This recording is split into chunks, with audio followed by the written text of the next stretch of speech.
శ్రీరామ్, జై శ్రీరామ్. తప్పుల కళాకారులు మీ కళా బృందం వాళ్ళు అందరూ కూడా లేచి నిల్చుండి ఒకరికి పైన ఒకరు ఆ యొక్క డప్పుల కళాకారులందరూ కూడా స్వాగతం పలకాలి.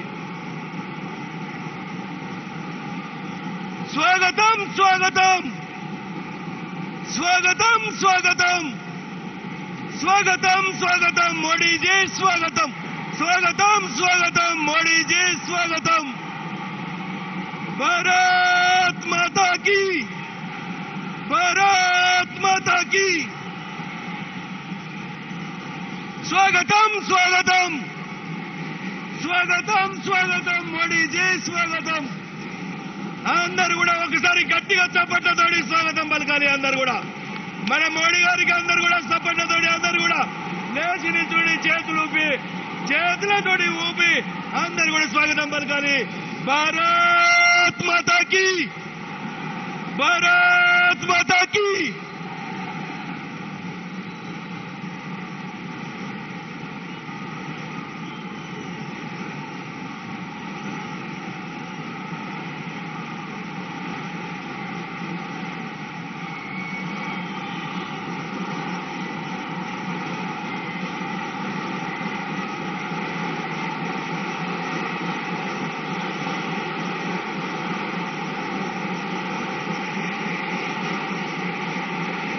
ఇప్పుడు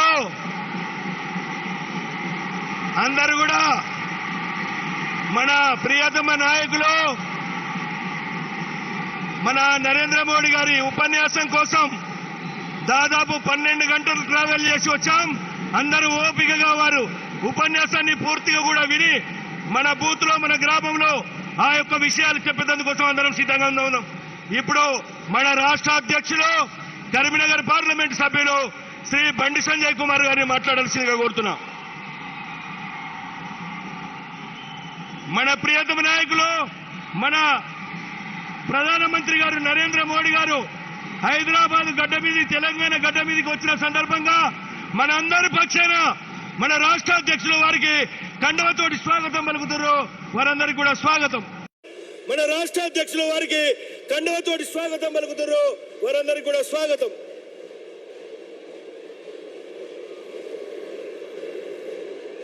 भारत माता की. डब्बू डब्बला पड़ प्लीज प्लीज डब्बला पड़ बैंड बैंड अपन बैंड अपन बैंड अपन. भारत माता की जय श्री राम, जय श्री राम. राम लक्ष्मण जानकी, राम लक्ष्मण जानकी.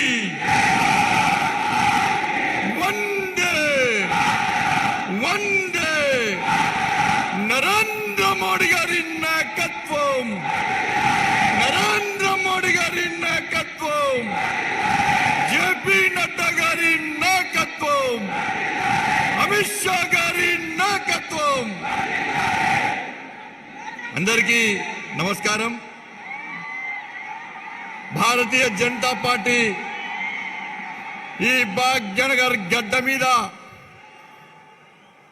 అతిరథ మహారథుల యొక్క ఆశీర్వాదంతో ఈ రోజు నిర్వహిస్తున్నటువంటి ఈ విజయ సంకల్ప సభకు ముఖ్య అతిథిగా విచ్చేసినటువంటి గౌరవనీయులు పెద్దలు లోకప్రియ నేత మనందరి మహానుభావుడు దేశ ప్రధాని ఆదరణీయ శ్రీ నరేంద్ర మోడీ గారికి ఈ తెలంగాణ రాష్ట్ర ప్రజల తరపున వినమ్రపూర్వక స్వాగతం పలుకుతా ఉన్నాం. భారతీయ జనతా పార్టీ జాతీయ అధ్యక్షులు మన ప్రియతమ నేత మనందరినీ హుషారుగా నడిపించే ఎక్కడ ఎన్నికలు జరిగినా ఈ దేశంలో అన్ని ఎన్నికల్లో గెలిపే లక్ష్యంగా మనందరినీ స్ఫూర్తినింపే మన జాతీయ అధ్యక్షులు భారతీయ జనతా పార్టీ నాయకులు శ్రీ జేపీ నడ్డా గారికి ఈ తెలంగాణ గడ్డ నుంచి సాదర స్వాగతం పలుకుతా ఉన్నాము. అభినవ సర్దార్ పటేల్ మన అందరి హీరో, ఈ తెలంగాణ రాష్ట్రంలో అనేక మంది యువకులకు స్ఫూర్తి అయినటువంటి మన అందరి నాయకుడు హోంశాఖ మంత్రులు గౌరవనీయులు పెద్దలు శ్రీ అమిత్ షా గారికి హృదయపూర్వక స్వాగతం.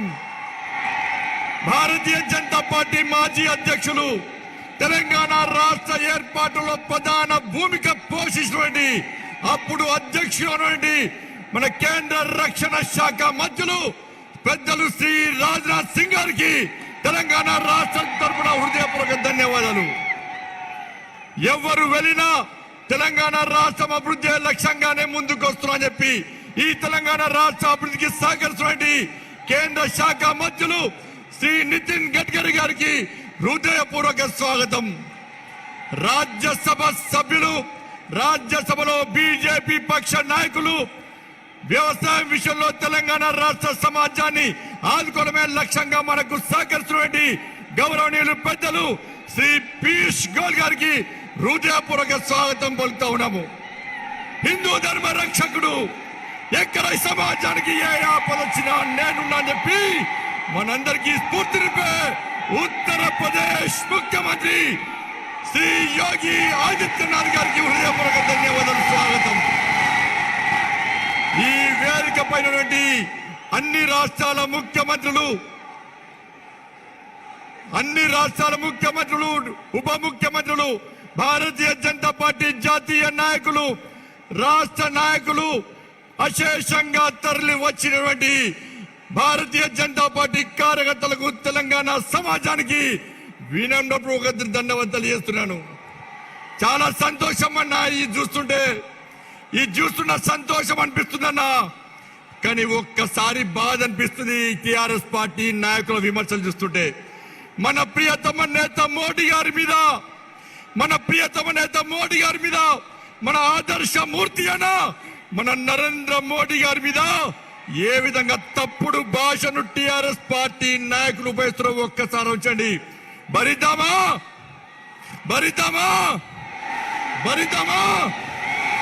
ఎందుకు తిట్టారన్నా నా నరేంద్ర మోడీని? ఈ దేశంలో కరోనా సమయంలో పేద ప్రజలు కరోనాతో తల్లడిల్లుతుంటే ఈ దేశంలో 200 కోట్ల డోసులను ఉచితంగా ఈ దేశ ప్రజలకు అందించేందుకు నరేంద్ర మోడీ గారు తిడుతున్నారు. అర్థం కాలే నాకు. అరే, ఈ దేశంలో పేద ప్రజలు ఇబ్బంది పడద్దని చెప్పి, ఆకలితో అలమటించని చెప్పి ఈ దేశంలో పేద ప్రజలకు ఉచితంగా బియ్యం ఇస్తున్నందుక నా నరేంద్ర మోడీని తిడుతున్నది. అరే, ఉక్రెయిన్ లో యుద్ధం జరిగినప్పుడు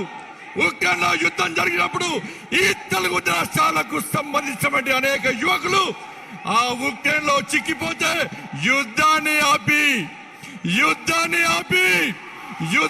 ఆపి తెలుగు రాష్ట్ర ప్రజలను కాపాడినందుగా నా నరేంద్ర మోడీ గారు తిట్టేది. ఒక్కసారి ఆ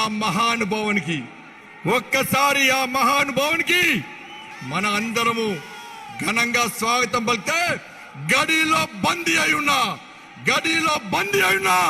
ఆ తెలంగాణ తల్లి పులకించిపోవాలన్నా, ఆ తెలంగాణ తల్లి ధైర్యంగా ఉండాలన్నా నరేంద్ర మోడీ సైన్యం ఇలా యుద్ధానికి సిద్ధమైంది. తెలంగాణ రాష్ట్రంలో నేను ప్రశాంతంగా ఉంటా, నా బంధ విముక్తి కాబోతుందని చెప్పి ఆ తెలంగాణ తల్లి పులికించే విధంగా అందరూ లేచి నిలబడాలి.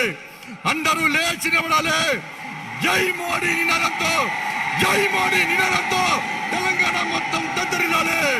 జై మోడీ.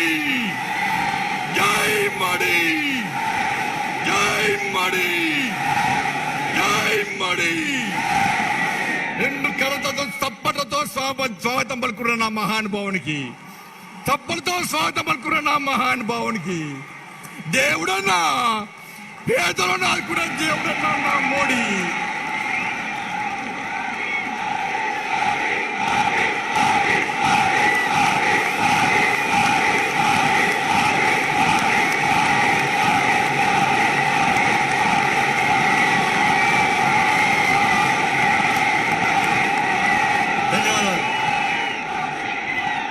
ఇంతమంది యువకులు తెలంగాణ రాష్ట్ర వ్యాప్తంగా వస్తున్నారని భయపడే కేసీఆర్కు డప్పులు కొడుతున్నాయి.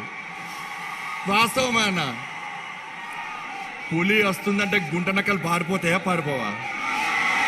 పారిపోతే పారిపోవా గట్టి చెప్పాలి పారిపోతే పారిపోవా పులి అన్నా పులి భారతదేశమే కాదన్నా ప్రపంచంలో ఎక్కడికి పోయినా కూడా ఈ పులిని స్వాగతిస్తురన్నా కానీ తెలంగాణ రాష్ట్రంలో టిఆర్ఎస్ పార్టీ దద్దమ్మలకు కేసీఆర్ లాంటి మూర్ఖులకు మోడీ గారికి గొప్పతనం తెలియదన్నా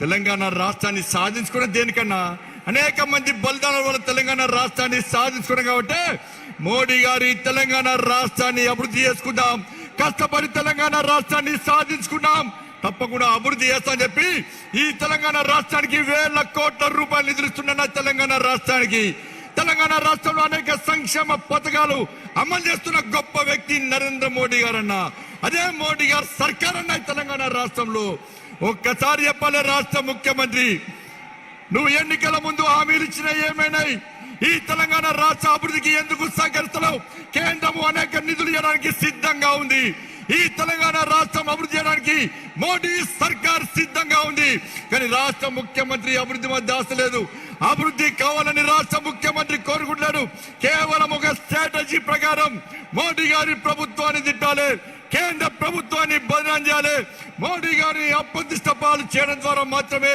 రాజకీయ లబ్ధి పొందాలని చెప్పి ఈ టిఆర్ఎస్ పార్టీ ప్రభుత్వం వ్యవహరిస్తుంది అందుకే మోడీ గారు మేము ఎప్పుడు గెలుస్తామో చెప్తా ఉంటాడు మీరు తెలంగాణ రాష్ట్ర అభివృద్ధి సేకరించండి ఎన్నికల వరకు మాత్రమే రాజకీయాలు ఎన్నికల తర్వాత మనకు రాజకీయాలు ముఖ్యం కాదు తెలంగాణలో పేదోళ్ళు ఇబ్బంది పడద్దు కష్టపడి సాధించుకున్న తెలంగాణ రాష్ట్రంలో అభివృద్ధి జరగాలి జరిపి తీరాల్సిందే నేను సహకరిస్తానని చెప్పి మోడీ గారు అనేక సందర్భాల్లో చెప్పినప్పుడు కూడా రాష్ట్ర ప్రభుత్వం సహకరించడానికి సిద్ధంగా లేదు రాష్ట్ర ప్రభుత్వం సహకరించడానికి సిద్ధంగా లేదు ముఖ్యమంత్రి సహకరించడానికి సిద్ధంగా లేదు ఒక్కసారి ఆలోచించండి అన్న మీరు ఈ ప్రభుత్వాన్ని గద్దె దించాలా లేదా ఒక్కసారి ఆలోచించండి ఈ ప్రభుత్వాన్ని గద్దె దించమా లేదా ఒక్కసారి ఆలోచించండి ఈ పేద ప్రజల కోసం ఈ రోజు భారతీయ జనతా పార్టీ కష్టపడి పనిచేస్తుంది అందుకే మా జాతీయ అధ్యక్షులు జేపీ నడ్డా గారికి మన ప్రియతమైన నరేంద్ర మోడీ గారికి ఈ తెలంగాణ రాష్ట్రం గడ్డ మీద ఈ భాగ్యనగర్ గడ్డ మీద భారతీయ జనతా పార్టీ జాతీయ కార్యవర్గ సమావేశాలు నిర్వహించే అదృష్ట అవకాశం కల్పించేందుకు ఒక్కసారి చప్పట్లతో వారికి కృతజ్ఞతలు తెలియనన్నా వినమ్రంగా మీకు ధన్యవాదాలన్నా చాలా మంది అంటున్నారు ఇక్కడనే ఎందుకు పెట్టాలి జాతీయ కార్యవర్గ సమావేశాలని నేను అడుగుతున్నా ఇక్కడనే ఎందుకు పెట్టద్దో సమాధానం చెప్పండి ఫస్ట్ ఎందుకు బరాబరి తెలంగాణ రాష్ట్రం భారతీయ జనతా పార్టీది భారతీయ జనతా పార్టీ సహకరిస్తేనే తెలంగాణ రాష్ట్రం వచ్చింది నువ్వు ముఖ్యమంత్రి అయిన విషయాన్ని రాష్ట్ర ముఖ్యమంత్రి గుర్తుంచుకోవాలి ఎందుకు పెట్టినామన్నా ఇక్కడంటే జాతీయ కార్యవర్గ సమావేశాలు అంటే ఈ తెలంగాణ రాష్ట్ర ప్రజలు కష్టాల్లో ఉన్నారు ఇబ్బందులు ఉన్నారు అనేక సమస్యలతో తల్లడిస్తున్నారు కాబట్టి కష్టాల్లో ఉన్న పేదలకు ఒక భరోసా కల్పించడానికి పేదల కోసం ఈ తెలంగాణ రాష్ట్ర సమాజం కోసం పనిచేస్తున్న భారతీయ జనతా పార్టీ కార్యకర్తలు లాఠీ చార్జ్ అయినా కేసులైనా జైళ్లకు వెంట కూడా కమ్యూనల్ షీట్లు ఓపెన్ చేసిన రౌడీ షీట్లు ఓపెన్ చేసినా కూడా భారత్ మాతాకి జై అంటూ వందే మాతరం అంటూ జై మోడీ అంటూ జై తెలంగాణ అంటూ గర్జిస్తూ ఈ తెలంగాణ సమాజం కోసం కష్టపడి పనిచేస్తున్నా నా కార్యకర్తలకు ధైర్యం నింపడానికి భారతీయ జనతా పార్టీ జాతీయ కార్యవర్గ సమావేశాలు తెలంగాణ గడ్డ మీద ఇస్తామన్నా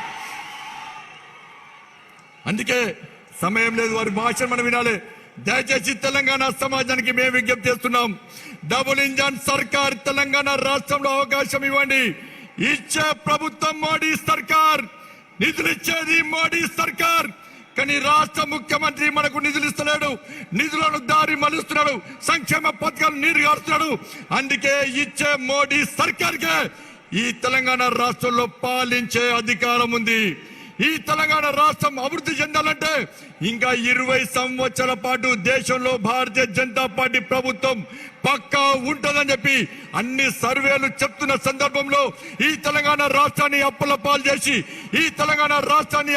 చేసి కనీసం జీతాలు ఇవ్వకుండా ఇబ్బంది పడుతున్న తరుణంలో ఈ తెలంగాణ రాష్ట్ర ప్రజలు బిచ్చ బతుకు చేస్తున్న తరుణంలో కనీసం జీతాలు ఇవ్వలేని పరిస్థితుల్లో ఒక్కొక్కరి తలకాయపై ఒక్కొక్కరి పేరు మీద 1,20,000 అప్పు చేసిన పరిస్థితుల్లో ఈ తెలంగాణ రాష్ట్రాన్ని కాపాడబడాలంటే, ఈ తెలంగాణ రాష్ట్రం అభివృద్ధి చెందాలంటే, ఈ తెలంగాణ రాష్ట్రంలో పేదలకు న్యాయం జరగాలంటే ఇలా నరేంద్ర మోడీ గారి నిజాయితీవంతమైన పాలన, నీతివంతమైన పాలన ఈ తెలంగాణ రాష్ట్రంలో రావాల్సిందే, వచ్చి తీరాల్సిందే.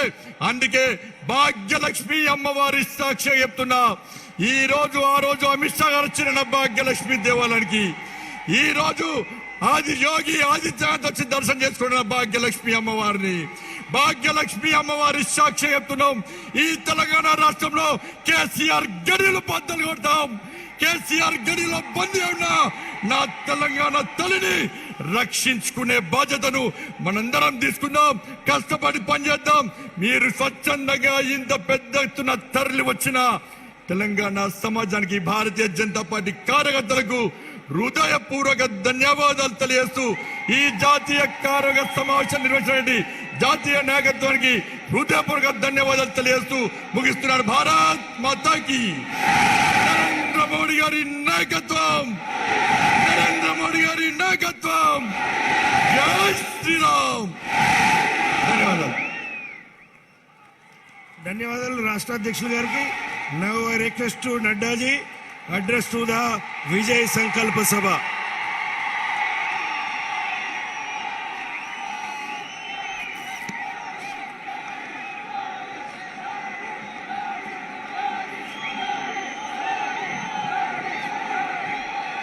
बोलिए भारत माता की, भारत माता की, भारत माता की.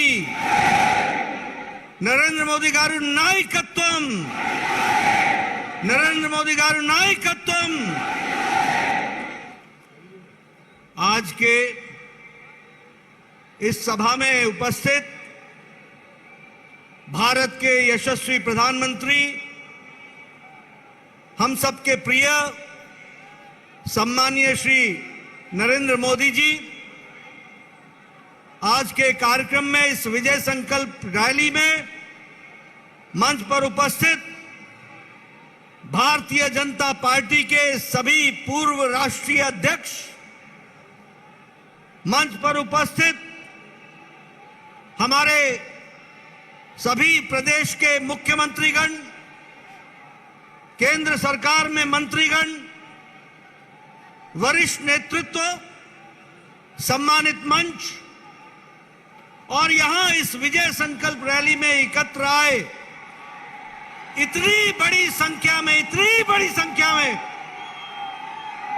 हमारे तेलंगाना के सभी नौजवान साथी, सज्जन वृंद, मीडिया के मेरे साथी, प्रिंट मीडिया, इलेक्ट्रॉनिक मीडिया के मेरे साथी, आज भाग्यनगर में जिस तरीके से अपार जनसमूह आज अपने प्रिय नेता भारत के यशस्वी प्रधानमंत्री जी को सुनने के लिए आतुर है, ये बताता है, ये जो मैं उत्साह देख रहा हूं, ये जो मैं जोश देख रहा हूं, ये जो मैं संख्या देख रहा हूं, यह मुझे इस बात के लिए आश्वस्त करता है कि आने वाले समय में तेलंगाना से केसीआर का जाना तय है और भारतीय जनता पार्टी का आना निश्चित है.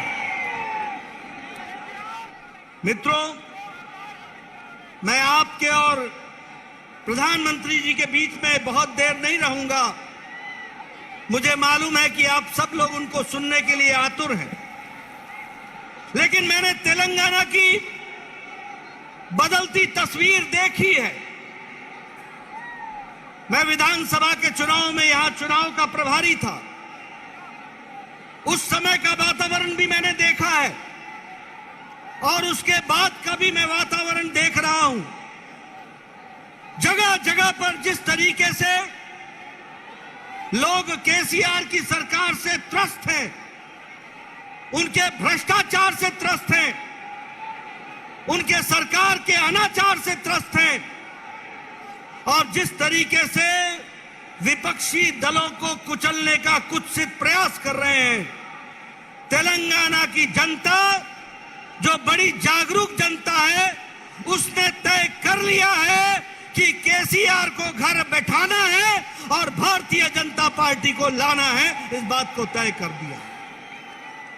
मित्रों, मैं यहां ग्रेटर हैदराबाद म्युनिसिपल कॉरपोरेशन के चुनाव में भी आया था।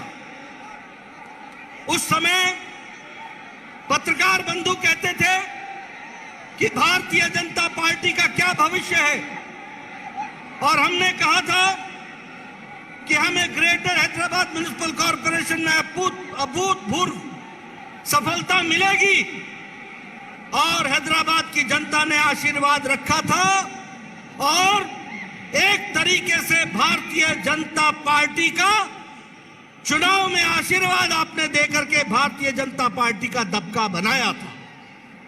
लेकिन आप वहीं नहीं रुके।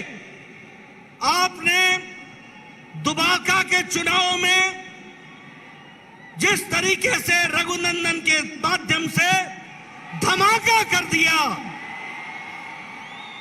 और एटला राजेंद्र के माध्यम से हुजूराबाद में हजूर को घेर दिया, गिरा दिया, ये बताता है कि आने वाले समय में भारतीय जनता पार्टी को आपने आशीर्वाद देना तय कर लिया है।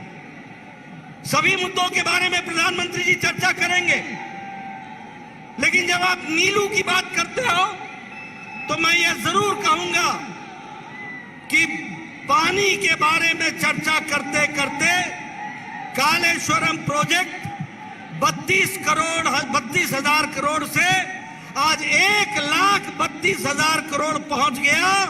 ये केसीआर का एटीएम बन गया, ये हमको समझना चाहिए।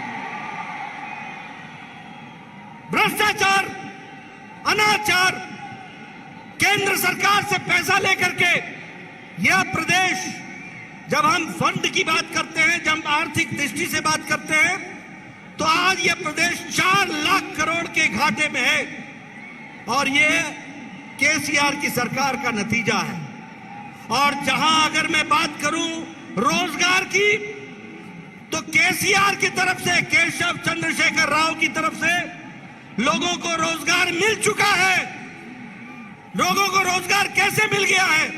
लोगों को रोजगार इस तरीके से मिल गया है क्योंकि उसके नाम पर रोजगार का अर्थ है उसका बेटा, उसकी बेटी, उसके दो दामाद खुद ड्राइविंग सीट पर, कार फुल है, हाउस फुल हो चुका है, अब कार में जगह नहीं है, रोजगार फुल हो चुका है। ये हमको समझना चाहिए। मित्रों, ऐसी भ्रष्ट सरकार को रहने का कोई अधिकार नहीं है। बहुत से मुद्दे हैं, इस पर चर्चा होगी। जो आशीर्वाद प्रधानमंत्री जी ने तेलंगाना को दिया है वो सही मायने में धरती पर नहीं लग रहा है। उसमें भ्रष्टाचार हो रहा है, स्कीमों का बदला जा रहा है, और इसलिए समय आ गया है कि अब डबल इंजन की सरकार चाहिए, ऊपर मोदी जी की सरकार चाहिए, तो तेलंगाना में भी कमल खिलना चाहिए, कमल खिलना चाहिए, कमल खिलना चाहिए। इसको हमको ध्यान में रखना चाहिए। मैं पुनः आप सबको धन्यवाद देता हूं, और आपके और प्रधानमंत्री जी के बीच में ज्यादा समय न रहते हुए हम सब लोग प्रधानमंत्री जी को सुनने के लिए आतुर हैं। यहीं पर अपनी बात समाप्त करता हूं, इस आशा के साथ कि अगली बार भारतीय जनता पार्टी का कमल खिलेगा। इन्हीं शब्दों के साथ बहुत बहुत धन्यवाद। जय भारत, जय तेलंगाना।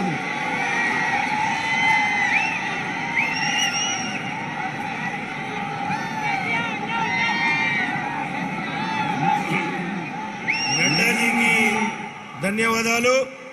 మనం ఎదురు చూస్తున్నటువంటి మన ప్రియతమ నాయకులు నరేంద్ర మోడీ గారు మాట్లాడబోతారు. मैं आदरणीय प्रधानमंत्री श्री नरेंद्र मोदी जी को जनसभा को आपका संदेश देने के लिए आमंत्रित करता हूं.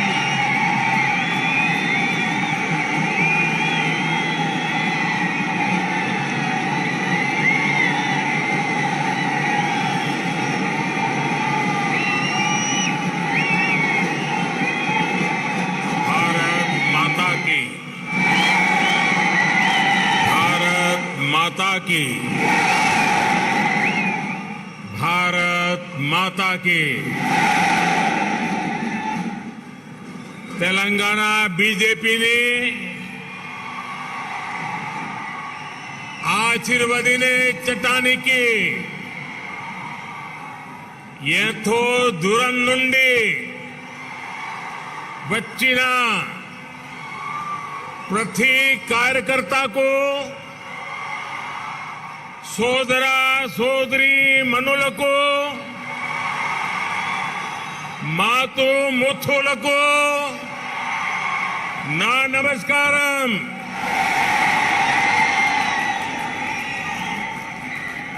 भारतीय जनता पार्टी के अध्यक्ष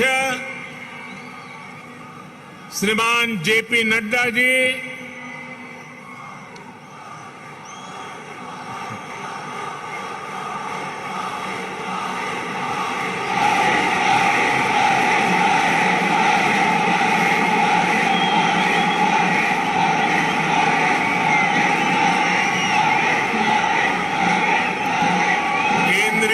मंत्रिमंडल के मेरे सदस्यगण,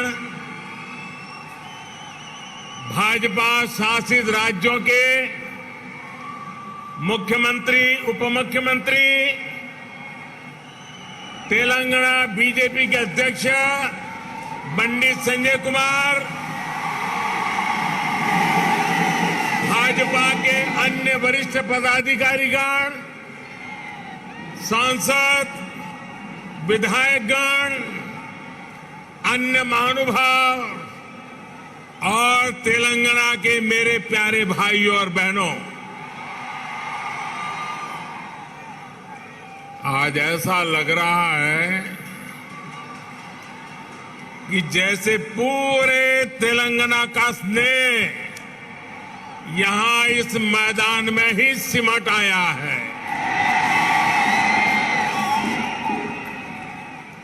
तेलंगाना के अलग अलग जिलों से आप यहां इतनी बड़ी संख्या में आए हैं। इस स्नेह के लिए, इस आशीर्वाद के लिए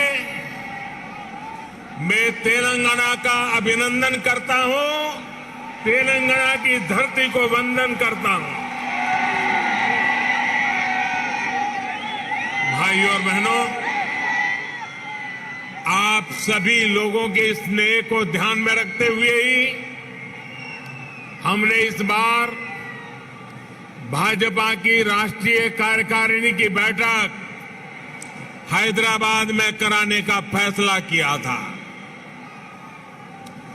बीते 2 दिनों से यहां देश भर से भाजपा के प्रतिनिधि, अलग अलग राज्यों के मुख्यमंत्री आपके इस प्यार को, इस स्नेह को अनुभव कर रहे हैं। जिस तरह हैदराबाद शहर हर टैलेंट की उम्मीदों को नई उड़ान देता है, वैसे ही भाजपा भी देश की आशाओं, अपेक्षाओं को पूरा करने के लिए दिन रात मेहनत कर रही है। इसलिए आज जब हम 21वीं सदी के समर्थ, सशक्त, आत्मनिर्भर भारत के रोड मैप पर काम कर रहे हैं, तब हैदराबाद में हुए भाजपा के इस मंथन का विशेष महत्व है। साथियों, तेलंगाना के लोग पूरी दुनिया में कड़ी मेहनत और देश के विकास के प्रति समर्पण के लिए जाने जाते हैं। तेलंगाना में कला, कौशल, कर्मठता भरपूर है। तेलंगाना प्राचीनता और पराक्रम की पुण्य स्थली है। यहां भद्राचलम में श्री राम से लेकर यादाद्री में श्री नरसिम्हा तक, आलमपुर में जोगुलांबा से लेकर वरंगल में भद्रकाली तक इस पवित्र भूमि से ईश्वरीय आशीर्वाद हमारे भारत पर अविरल बरसते हैं। विश्व प्रसिद्ध रामप्पा मंदिर से लेकर अद्भुत काकतीय तोरणम तक तेलंगाना का आर्ट और आर्किटेक्चर हमें गौरव से भर देता है। प्रताप रुद्र से रानी रुद्रमा देवी और कुमरम भीम तक तेलंगाना की इस वीर भूमि के शौर्य और बलिदान की गाथाएं अतुलनीय हैं।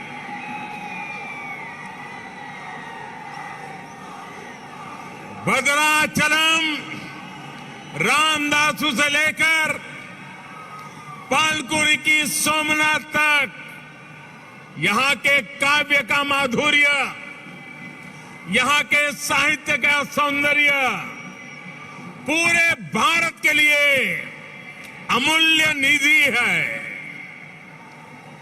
इस धरती की ये आस्था, ये श्रद्धा और ये विरासत हमें जन जन की सेवा के लिए समर्पण की ऊर्जा देती है। इसलिए साथियों, ऐसे तेलंगाना का विकास, चौतरफा विकास भारतीय जनता पार्टी की पहली प्राथमिकताओं में से एक है। सबका साथ, सबका विकास, सबका विश्वास और सबका प्रयास के मंत्र पर चलते हुए हम तेलंगाना के विकास पर निरंतर प्रयास कर रहे हैं। भाइयों और बहनों, बीते 8 वर्षों में हमने हर भारतीय के जीवन में सकारात्मक परिवर्तन लाने का प्रयास किया है। देशवासियों का जीवन कैसे आसान हो, विकास का लाभ कैसे हर व्यक्ति, हर क्षेत्र तक पहुंचे, इसके लिए हमने निरंतर काम किया है। दशकों तक जो वंचित रहे, शोषित रहे, उनको भी राष्ट्रीय योजनाओं के माध्यम से हमने विकास में भागीदार बनाया है। यही कारण है कि गरीब, दलित, वंचित, पिछड़े, आदिवासी सभी को आज लगता है कि भाजपा सरकार उनकी आवश्यकताओं और आकांक्षाओं दोनों की पूर्ति कर रही है।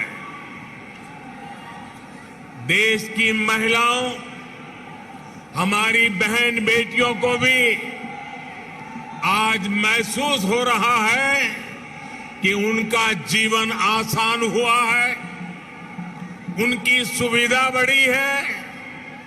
अब वो राष्ट्र के विकास में अधिक योगदान दे सकती है। साथियों, भाजपा सरकार के इसी सेवा भाव का लाभ तेलंगाना के हर गरीब, दलित, पिछड़े, आदिवासी, मिडिल क्लास परिवार को भी मिल रहा है। तेलंगाना की बहनों बेटियों को मिल रहा है। कोरोना वैश्विक महामारी के दौरान जब 100 साल का सबसे बड़ा संकट आया तो हमारी सरकार ने तेलंगाना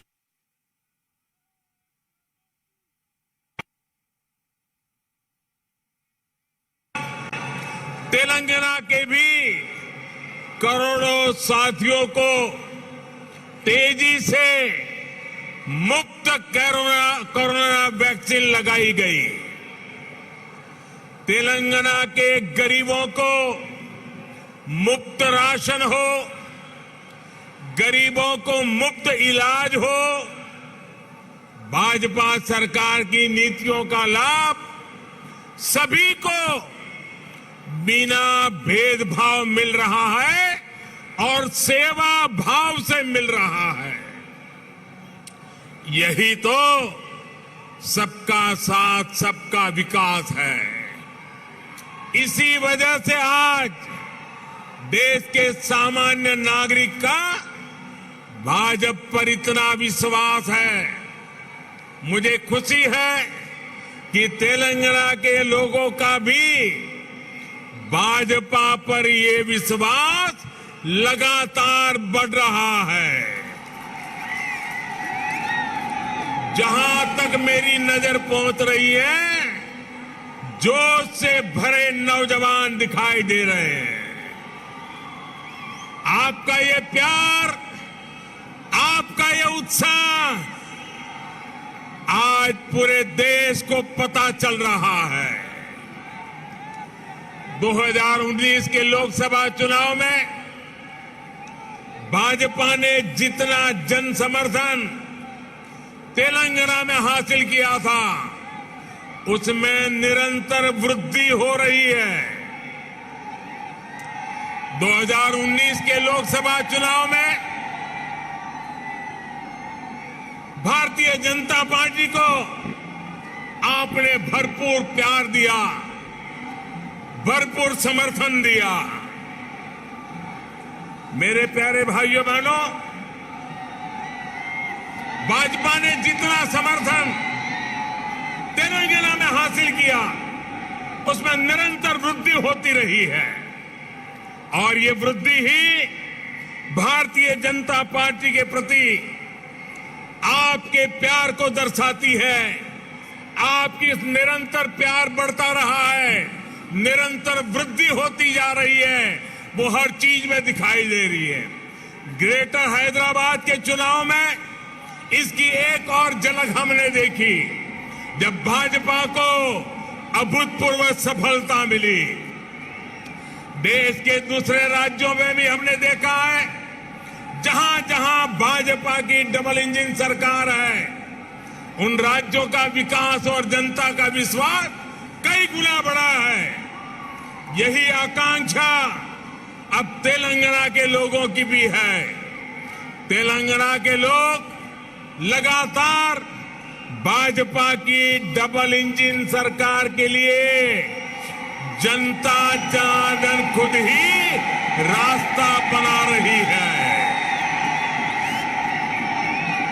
साथियों, यहां बड़ी संख्या में हमारी माताएं बहनें आशीर्वाद देने के लिए आई हैं।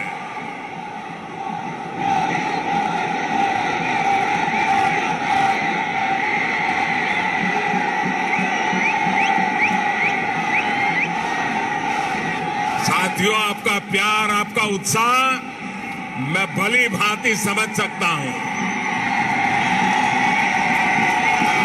साथियों, हमारी सरकार ने महिलाओं, बहनों, बेटियों की गरिमा, उनके स्वास्थ्य, उनका जीवन आसान बनाने को सर्वोच्च प्राथमिकता दी है।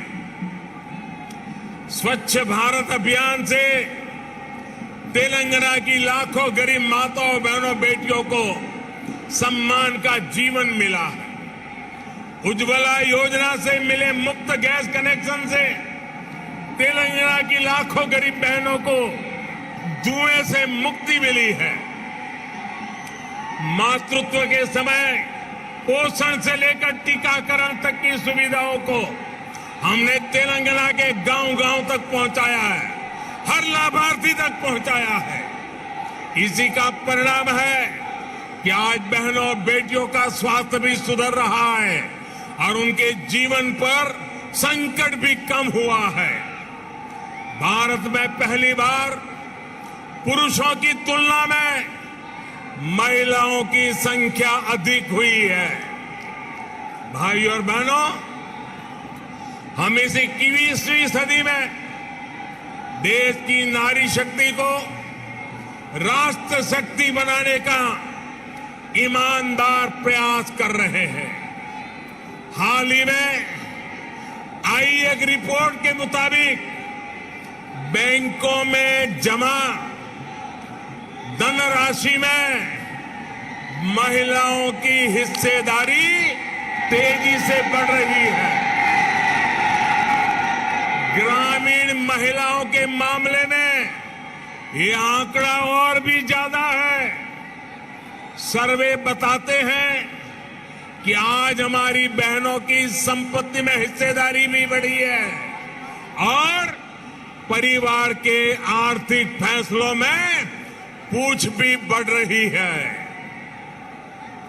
ये इसलिए संभव हो रहा है क्योंकि हमने बहनों को बैंकिंग से जोड़ा, देश की अर्थव्यवस्था में बेटियों की सीधी सक्रिय भागीदारी को प्रोत्साहित किया।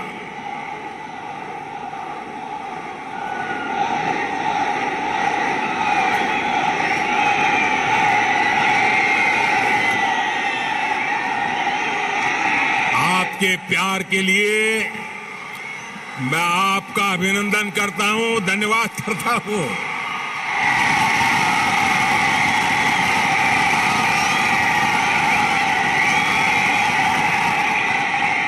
साथियों, जन धन योजना के तहत पूरे देश में 45 करोड़ बैंक खाते खोले गए, जिसमें से 1 करोड़ से ज्यादा जनधन बैंक खाते तेलंगाना में खुले हैं। इन जनधन खातों में 55% से अधिक खाते महिलाओं के हैं। इसी तरह जो मुद्रा लोन दिए गए हैं उसमें से 2/3 से अधिक लोन महिलाओं को दिए गए हैं। स्टैंड अप इंडिया के तहत दिए गए लोन में से 80% से अधिक महिलाओं को दिया गया है। यहां तक कि रेहड़ी, ठेले, पटरी वाले देश के लाखों साथियों को भी केंद्र सरकार ने बैंकों से जोड़ा है। पीएम स्वनिधि योजना के तहत तेलंगाना में के भी हजारों साथियों को मदद मिली है। भाइयों और बहनों, तेलंगाना भारत में रिसर्च और इनोवेशन का भी एक बड़ा केंद्र है। कोरोना काल में वैक्सीन को लेकर, दूसरे साजो सामान को लेकर जो काम यहां हुआ है उसने पूरी दुनिया में करोड़ों जीवन बचाने में मदद की है। बीते 8 वर्षों से केंद्र सरकार इस इकोसिस्टम को सशक्त करने के लिए बड़े स्तर पर प्रयास कर रही है। हैदराबाद में आधुनिक साइंस सिटी बनाने के लिए भी भाजपा सरकार गंभीर प्रयास कर रही है।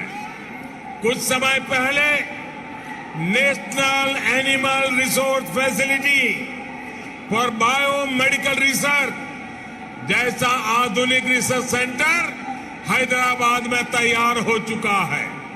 साथियों, भाजपा सरकार सिर्फ टेक्नोलॉजी और इनोवेशन के प्रोजेक्ट ही नहीं बना रही, बल्कि गरीब और ग्रामीण परिवारों के बेटे बेटियों के प्रतिभा को भी प्रोत्साहन दे रही है।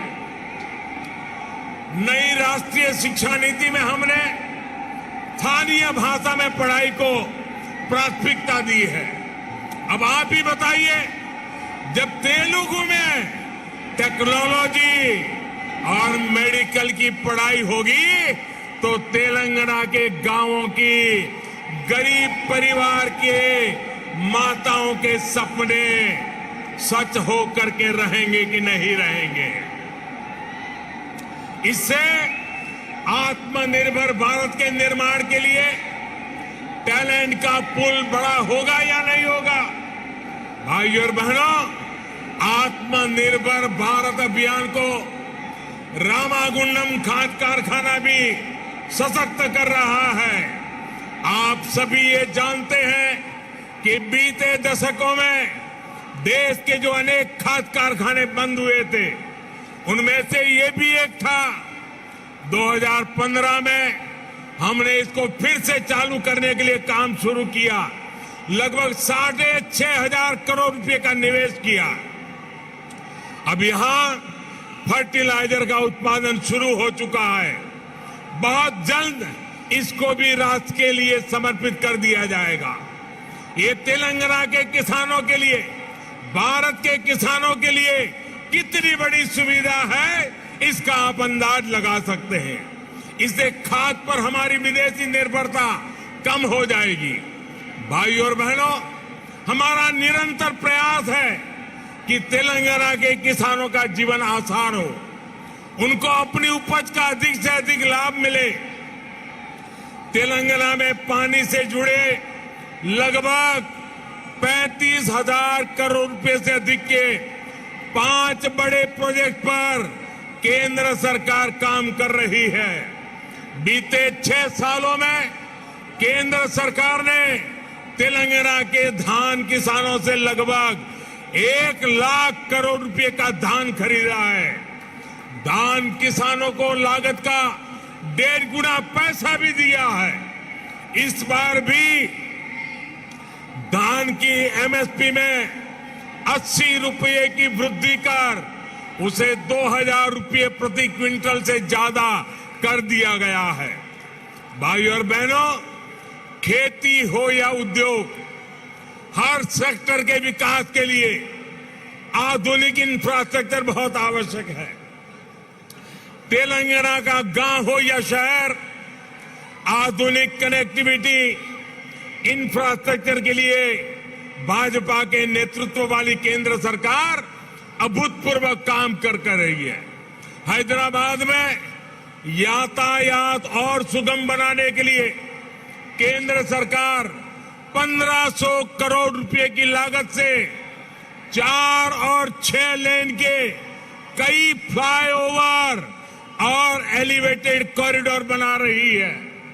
इस हाईटेक सिटी में जाम की परेशानी कम करने के लिए केंद्र सरकार 350 किलोमीटर परिधि की रीजनल रिंग रोड भी बनाने जा रही है। भाइयों और बहनों, हमारा प्रयास है कि तेलंगाना के कोने कोने तक बेहतरीन कनेक्टिविटी पहुंचे। पिछले 8 वर्षों में तेलंगाना में नेशनल हाईवे की लंबाई 2 गुनी हो चुकी है। 2014 में तेलंगाना राज्य में लगभग 2500 किलोमीटर के नेशनल हाईवे थे। आज 5,000 किलोमीटर लंबा नेटवर्क है।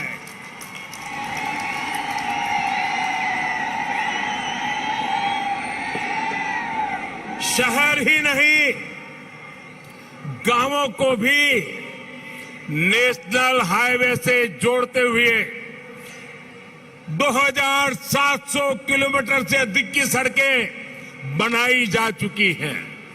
पीएम ग्रामीण सड़क योजना के तीसरे फेज के तहत लगभग 2,500 किलोमीटर की नई सड़कों के लिए भी 1,700 करोड़ रुपए से अधिक स्वीकृत किए गए हैं।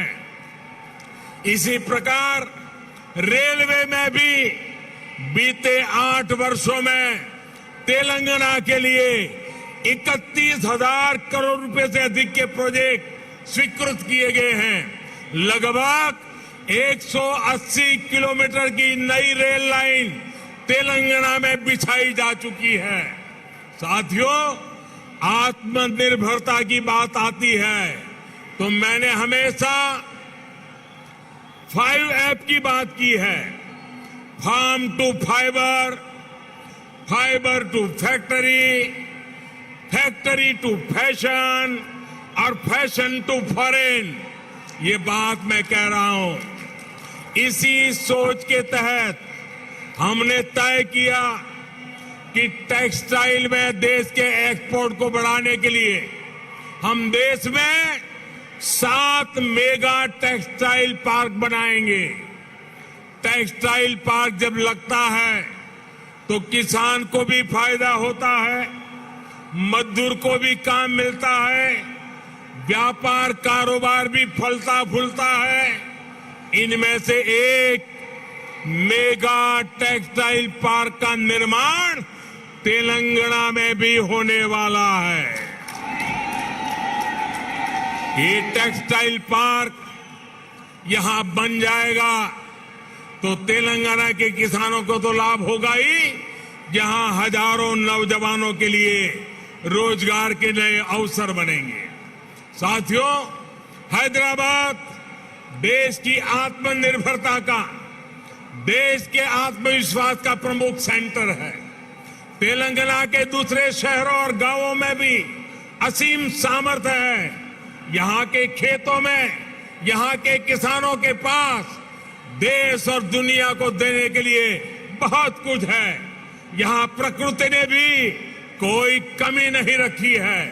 मैं आपको विश्वास दिलाता हूं कि जब तेलंगाना में भाजपा की डबल इंजन सरकार बनेगी तो तेलंगाना के शहर, तेलंगाना के हर गांव विकास के लिए यहां और तेजी से काम होगा। हमें सबको पॉजिटिविटी से जोड़ना है, सबको विकास से जोड़ना है। तेलंगाना के विकास की गति को हमें और तेज करना है। सबका प्रयास से ही हम तेलंगाना को विकास के नए शिखर पर ले जा सकते हैं।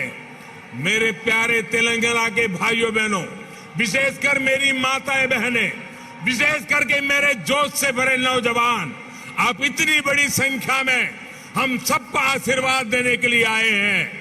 इसलिए मैं हृदय से तेलंगाना वासियों का नमन करके अभिनंदन करता हूं। आपका बहुत बहुत धन्यवाद करता हूं। मेरे साथ पूरी ताकत से बोलिए, भारत माता की। दोनों मुट्ठी ऊपर करके बोलिए, भारत माता की, भारत माता की, भारत माता की। बहुत बहुत धन्यवाद। డప్పు కళాకారులు